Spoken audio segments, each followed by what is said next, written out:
Growing up, I seen the forest as a place of refuge, a place to wander, a place to play, a place to get food, a place to make a bow, a place to make knives.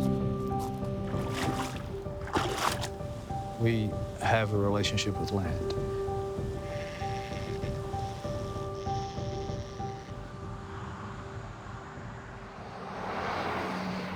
Cherokee is the name given to us, but Kituwa people have long used baskets in our culture. I had an elder tell me that, he said before we were traded for metal goods, that all we used was river camphor baskets. We've not been kind to these places we call home and this place we call land and these resources we call natural.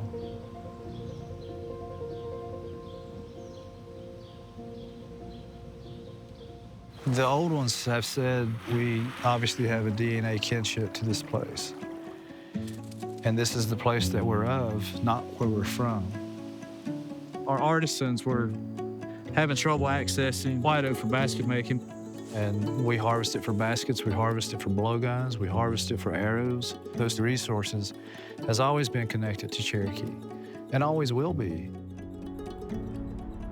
The Western influence of science and land management never really had a focus on indigenous peoples. When I came back to these mountains, I really questioned, what do I do now? I took up forestry. I am the tribe's forest resource specialist and serving as a tribal liaison with the United States Forest Service, Southern Research Station, and the National Forest Service.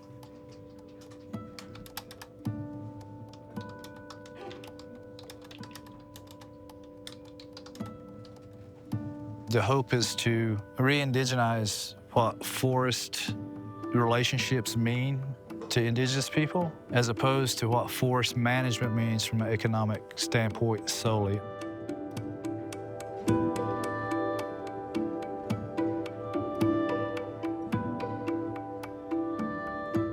But there's been very little in-depth knowledge and effort on indigenous-led objectives for landscape.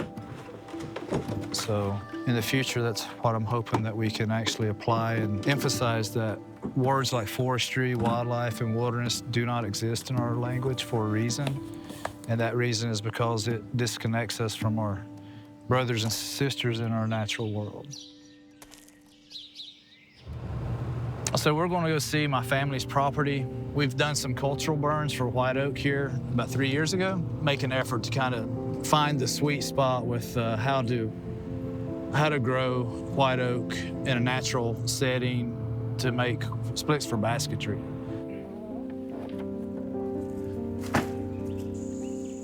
What we've started to do is apply fire in these places where we know white oak is ideal for baskets. So fire is definitely something that, when applied in the right intensity, the land does nothing but benefit off of it.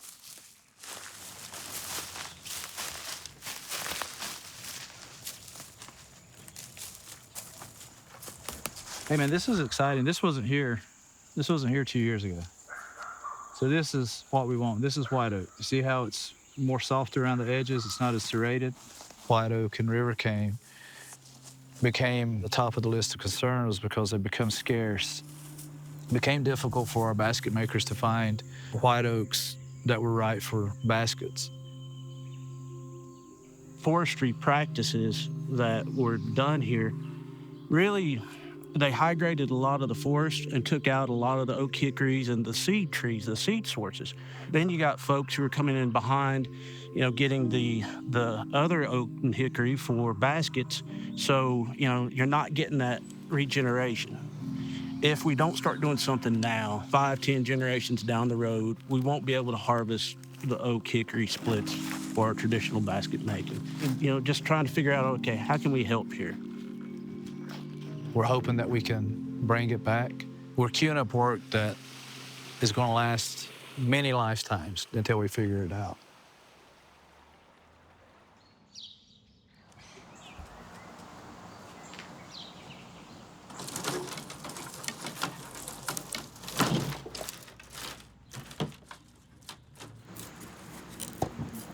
I've been making baskets probably about 30 years now. Traditionally, all the families knew how to do this because you had to make your own. Whether it was your cookware, your pottery, or your basket making, that's how Mom raised us. I never really understood historical trauma until really I started getting into the basketry. If I was going to demonstrate something, I needed to know more about my history in order to be able to share with other people. And so I had to do a lot of research. Traditionally, river cane was the resource that was available and what we used the most of. All of the tribes of the Southeast, it was abundant. And it was good for the water and good for the land. And now we're competing with infrastructure and development and housing and everything else. And so river cane's getting wiped out. But then as we got pushed back into the mountains, then we started using other resources, and that's where the white oak started coming in. The more I get involved in my basketry, the more I come to realize the cultural significance. We are really trying to encourage our youngsters to participate before it becomes a lost art. They need to get back to some things that will bring them peace in their world.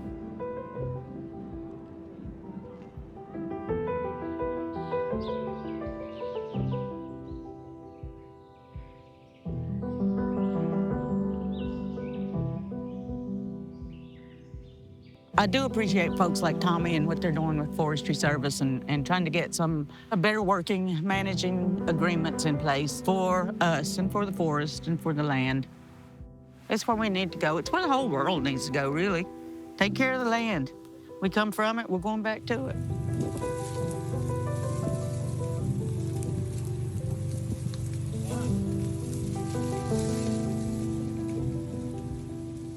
I never thought that I would be working with such a rich part of our community and our heritage. For the present, it needs to become a priority with our legislators and our elected officials. And that's the only way that the programs are going to get the funding and support that they need to move forward.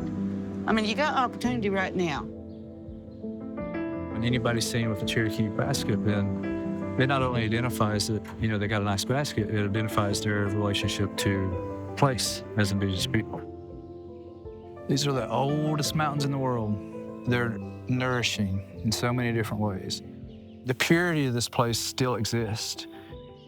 I had some self-reckoning along the way about who I am and what my purpose was.